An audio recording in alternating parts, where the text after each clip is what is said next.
ओम उमा महेश्वराय नमः। आप सभी का हमारे YouTube चैनल पर हार्दिक स्वागत है। आज के इस वीडियो में आप सभी रसपान करेंगे शिव महापुराण कथा के 28वें अध्याय का। तो आइए रसपान करते हैं आज के अध्याय का। पहले के समय में बारात कई कई दिन तक वधु पक्ष के यहाँ ठहरा करती थी। लोग बैलगाड़ियों से, रथों से बारात लेकर जाया करते थे और कई दिन विश्राम करने के बाद ही वे फिर से दुल्हन के साथ में प्रस्थान किया करते थे। तो भगवान शिव की बारात का वर्णन भी कुछ ऐसा ही है।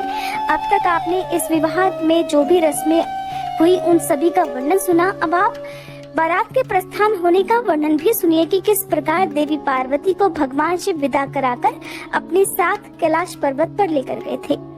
तो भगवान शिव भी बारात के साथ कई दिनों तक हिमाचल पर्वत के यहाँ ठहरे। उनके ठहरने का जो भी प्रबंध किया गया था वो विश्वकर्मा जी द्वारा किया गया था, जिन्होंने बहुत सारे महल बनाकर सभी देवताओं के अनुरूप उसमें मूर्तियों का निर्माण करके कराया गया था, ताकि किसी भी देवतागण को या स्वयं महादेव को किसी तरह की कोई असुविधा न हो।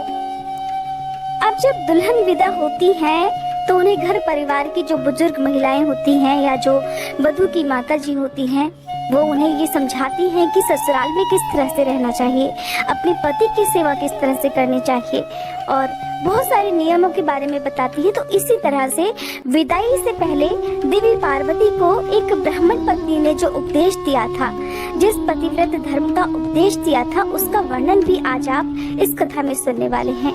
हो सकता है वीडियो कुछ लंबी हो जाए, तो अपना कीमती समय इस कथा को आज जरूर दीजिएगा। श्री ब्रह्मा जी कहते हैं, तात तदंतर भाग्यवानों में श्रेष्ठ और चतुर गिरिराज हिमवान ने बारातियों को भोजन कराने के लिए अपने आंगन को बड़े सुंदर ढंग से सजाया और अपने पुत्रों और अन्यान्य पर्वतों को भेजकर शिव सहित सभी देवताओं को भोजन के लिए आमंत्रित किया। जब सभी आ गए तब उन्हें बड़े आदर के साथ उत्तमोत्तम भोज्य पदार्थों का भोजन कराया गया। भोजन करने के बाद हाथ मुंह धोकर कुल्ला करके विष्णु आदि सभी देवता विश्राम करने के लिए प्रसन्नता पूर्वक अपने अपने डेरे में चले गए। मैना की आज्ञा से साध्वी स्त्रियों ने भगवान शिव से भक्ति पूर्वक प्रार्थना करके उन्हें महान उत्सव से परिपूर्ण सुंदर वास भवन में ठहराया। मैना के दिए हुए मनोहर रत्न सिंहासन पर बैठकर आनंदित हुए शंभु ने उस वास मंदिर का निरीक्षण किया। वह भवन प्रज्वलित हुए सैकड़ों रत्नमय प्रदीपों के कारण अद्भुत प्रभा से उद्भासित हो रहा था। वहाँ रत्नमय पात्र तथा रत्नों के ही कलश रखे गए थे। मोती और मणियों से सारा भवन जगमगा रहा था। रत्नमय दर्पण की शोभा से संपन्न तथा श्वेत चवरों से अलंकृत था। मुक्ता मणियों की सुंदर मालाओं से आवेष्टित हुआ वह वास भवन बड़ा समृद्धशाली दिखाई दे रहा था। उसकी कहीं कोई तुलना ही नहीं की जा सकती थी। वह महादिव्य, अति विचित्र, परम मनोहर तथा मन को आह्लाद प्रदान करने वाला था। उसके फर्श पर नाना प्रकार की रचनाएं की गई थी। बेल बूटे निकाले गए थे। शिव जी के दिए हुए वर का ही महान और अनुपम प्रभाव वहाँ पर दिखाता वह शोभाशाली भवन शिवलोक के नाम से प्रसिद्ध किया गया था। नाना प्रकार के सुगंधित श्रेष्ठ द्रव्यों से सुवासित तथा सुंदर प्रकाश से परिपूर्ण था। वहाँ चंदन और अगर की सम्मिलित गंध फैल रही थी। उस भवन में फूलों की सेज बिछी हुई थी। विश्वकर्मा जी का बनाया हुआ वह भवन नाना प्रकार के विचित्र चित्रों से सुसज्जित था।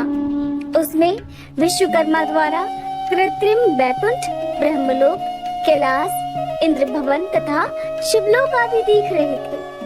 ऐसे आश्चर्यजनक शोभा से संपन्न उस वास भवन को देखकर गिरिराज हिमालय की प्रशंसा करते हुए भगवान महेश्वर बहुत संतुष्ट हुए।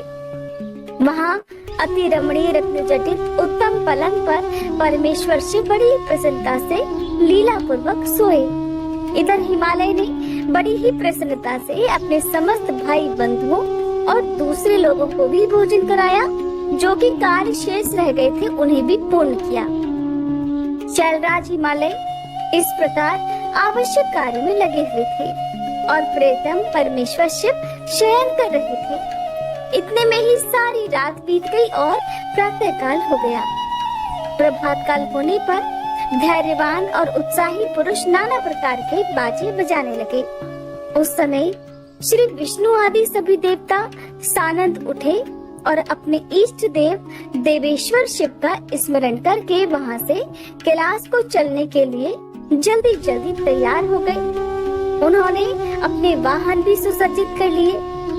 फिर धर्म को शिव के पास भेजा। योग शक्ति से संपन्न धर्म नारायण की आज्ञा से वास गृह में पहुंचकर योगेश्वर शंकर से समयोचित बात बोली। हे प्रमथ गणों के स्वामी महेश्वर, उठिए उठिए, आपका कल्याण हो। आप हमारे लिए भी कल्याणकारी होइए। जनवासे में चलिए महेश्वर और वहाँ सभी देवताओं को कृतार्थ कीजिए। धर्म की ये बात सुनकर भगवान महेश्वर हंसे। उन्होंने धर्म को कृपा दृष्टि से देखा और शैया त्याग दी। इसके बाद धर्म से हंसते हुए कहने लगे कि तुम आगे चलो, मैं भी वहाँ शीघ्र ही आऊंगा, इसमें कोई संशय नहीं।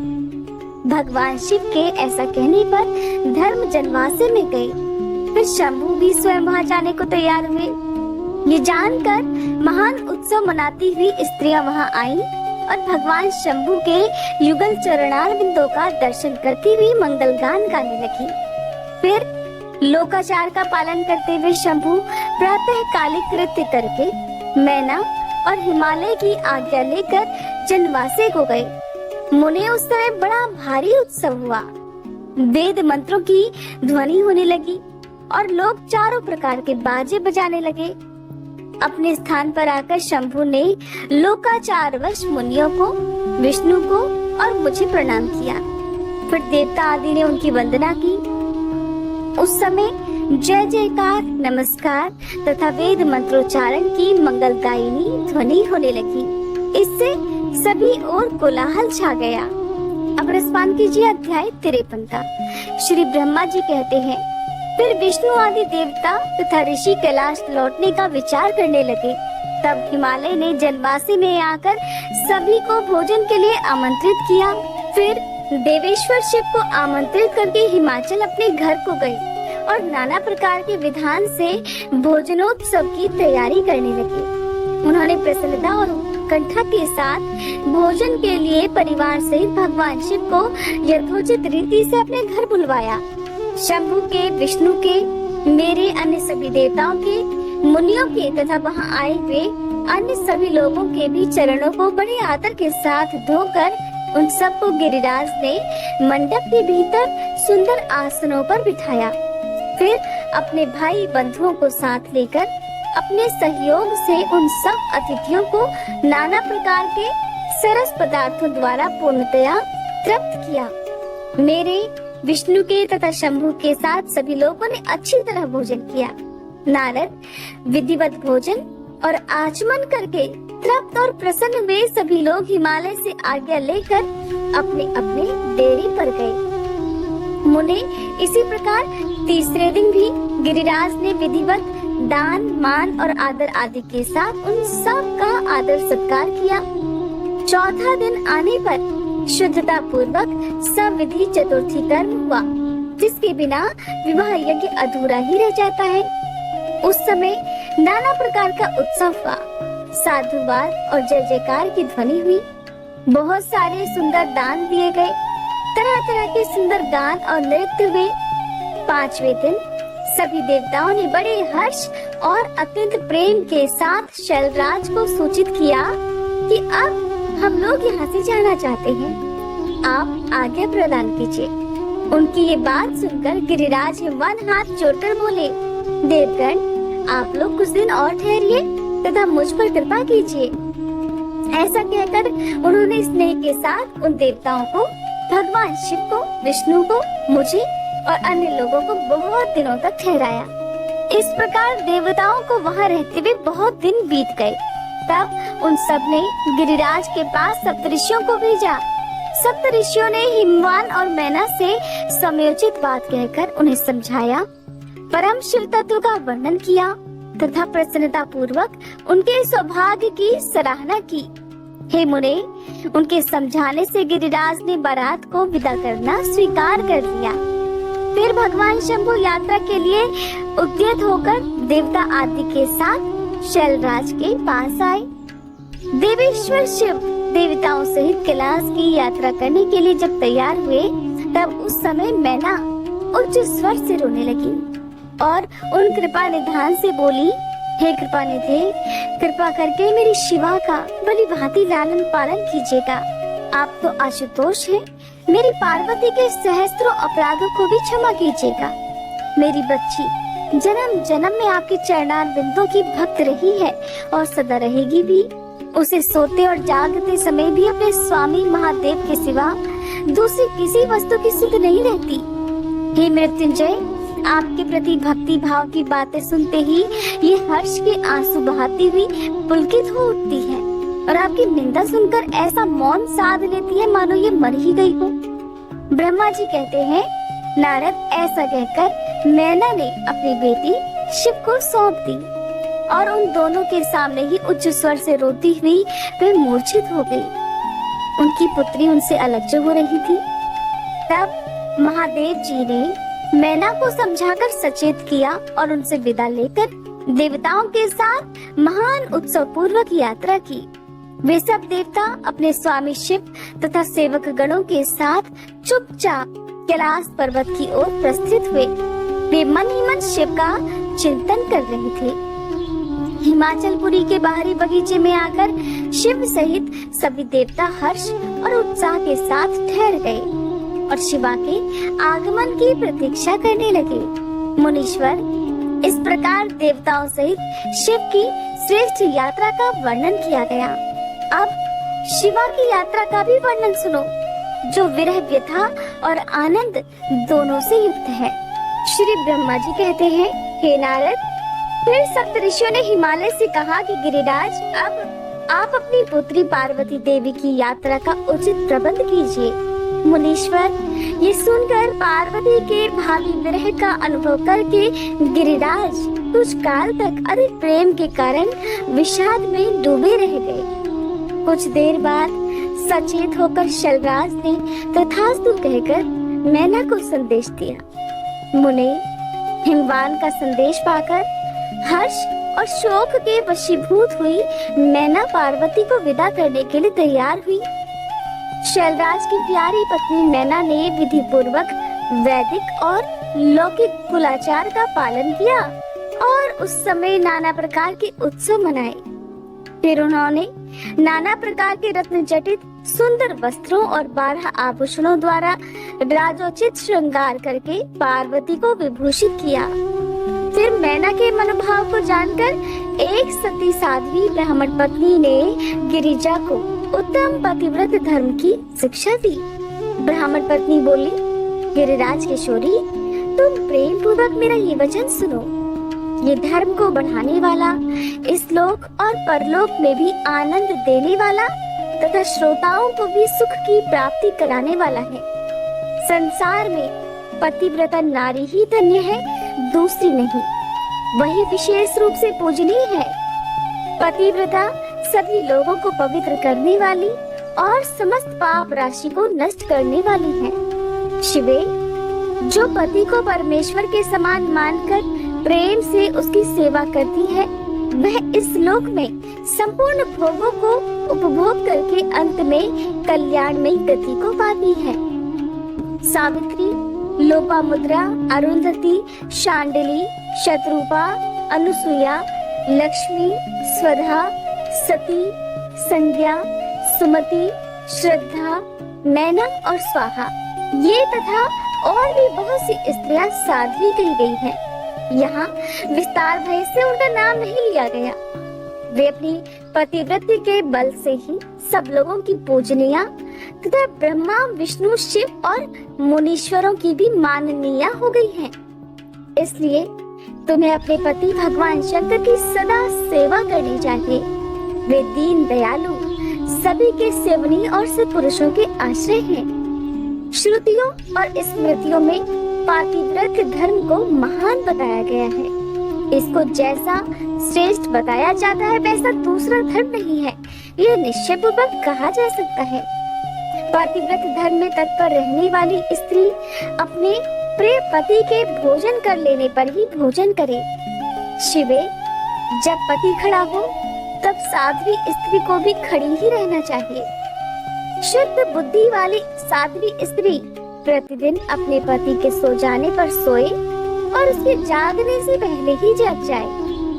वह छल कपट छोड़कर सदा उसके लिए हितकर कार्य ही करे। शिवे, साध्वी स्त्री को चाहिए कि जब तक वस्त्राभूषणों से विभूषित न हो ले तब तक वह अपने को पति की दृष्टि के सम्मुख न लाए। अगर पति किसी कार्य से परदेश में गया हुआ हो तो उन दिनों उसे कदापि श्रृंगार नहीं करना चाहिए। पतिव्रता स्त्री कभी भी पति का नाम न ले। पति के कटु वचन कहने पर भी वह बदले में कड़ी बात न कहे। पति के बुलाने पर वह घर के सारे कार्य छोड़कर तुरंत उसके पास चले जाए और हाथ जोड़कर प्रेम से मस्तक झुकाकर पूछे कि नाथ, किस लिए इस दासी को बुलाया गया है? मुझे सेवा के लिए आदेश देकर अपनी कृपा से अनुग्रहित कीजिए। फिर पति जो भी आदेश दे शिवे, उसका वह प्रसन्न हृदय से पालन करे। वह घर के दरवाजे पर देर तक खड़ी न रहे, दूसरों के घर जाकर न बैठे, कोई गोपनीय बात जानकर हर एक के सामने उसे उजागर न करे। पति के बिना कहे ही उनके लिए पूजन सामग्री स्वयं जुटा दे और उनके हित साधन के यथोचित अवसर की प्रतीक्षा करती रहे। पति की आज्ञा लिए बिना कहीं तीर्थ यात्रा के लिए भी न जाए। लोगों की भीड़ से भरी हुई सभा या मेले आदि के उत्सवों का देखना वह दूर से ही त्याग दे। जिस नारी को तीर्थ यात्रा का फल पाने की इच्छा हो उसे अपने पति का चरणोदक पीना चाहिए। उसके लिए उसी में सारे तीर्थ और क्षेत्र हैं, इसमें कोई संशय नहीं। पतिव्रता नारी पति के उच्छिष्ट अन्न आदि को परम प्रिय भोजन मानकर ग्रहण करे और पति जो कुछ दे उसे महाप्रसाद मानकर शिरोधार्य करे। देवता, पितर, अतिथि, सेवक वर्ग, गौ तथा भिक्षु समुदाय के लिए अन्न का भाग दिए बिना कभी भी भोजन न करे। पतिव्रत धर्म में तत्पर रहने वाली गृह देवी को चाहिए कि वह घर की सामग्री को संयत और सुरक्षित रखे, गृह कार्य में कुशल हो, सदा प्रसन्न रहे और खर्च की ओर से हाथ खींचे रहे। पति की आज्ञा लिए बिना उपवास व्रत आदि न करे, अन्यथा उसे इसका कोई फल नहीं मिलता और वह परलोक में नरकगामिनी होती है। पति सुख पूर्वक बैठा हो या इच्छा अनुसार क्रीड़ा विनोद अथवा मनोरंजन में लगा हो, उस अवस्था में कोई आंतरिक कार्य आ पड़े तो भी पतिव्रता स्त्री अपने पति को कदापि न उठाए।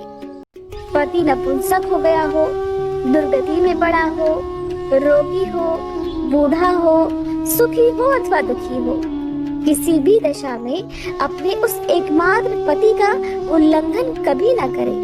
पति की आयु बढ़ने की इच्छा रखने वाली पतिव्रता नारी हल्दी, रोली, सिंदूर, काजल आदि, चोली, पान, मांगलिक आभूषण आदि, केशों का संवारना, चोटी गूंथना तथा हाथ कान के आभूषण, इन सब को अपने शरीर से कभी भी दूर न करे।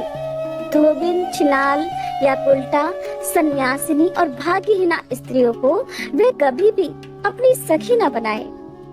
पति से द्वेष रखने वाली स्त्री का वह कभी आदर न करे, कहीं अकेली न खड़ी हो, कभी भी वस्त्रहीन होकर स्नान न करे। सती स्त्री ओखली, मूसल, झाड़ू, सिल, जांत और द्वार के चौखट के नीचे वाली लकड़ी पर कभी भी ना बैठे। इसके अलावा जिस जिस वस्तु में पति की रुचि हो उससे वह स्वयं भी प्रेम करे। पतिव्रता देवी सदा पति का हित चाहने वाली होती है। वह पति के हर्ष में हर्ष माने, पति के मुख पर दुख की छाया देखकर स्वयं भी दुख में डूब जाए और वह प्रियतम पति के प्रति ऐसा बर्ताव करे जिससे वह उन्हें प्यारी लगे। पुण्यात्मा पतिव्रता स्त्री संपत्ति और विपत्ति में भी पति के लिए एक समान रहे। अपने मन में कभी विकार न आने दे और सदा धैर्य धारण किए रहे। घी, नमक, तेल आदि के समाप्त हो जाने पर भी पतिव्रता स्त्री पति से सहसा ये कभी न कहे कि अमुक वस्तु नहीं है। वह पति को कष्ट या चिंता में ना डाले। देवेश्वरी, पतिव्रता नारी के लिए एकमात्र पति ही ब्रह्मा, विष्णु और शिव से भी अधिक माना गया है। उसके लिए अपना पति शिव रूप ही है। जो पति की आज्ञा का उल्लंघन करके व्रत और उपवास आदि के नियमों का पालन करती है, वह पति की आयु हर लेती है और मरने के बाद घोर नरक में जाती है। जो स्त्री पति के कुछ भी कठोर वचन कहने पर कठोरता पूर्वक ही उत्तर देती है, वह गांव में कुतिया और निर्जन वन में सियारिन बनती है। नारी पति से ऊंचे आसन पर न बैठे, दुष्ट पुरुष के निकट कभी न जाए और पति से कभी कातर वचन न बोले, किसी की निंदा न करे, कलह को तो दूर से ही त्याग दे। गुरुजनों के निकट न तो उच्च स्वर से बोले और न ही हंसे।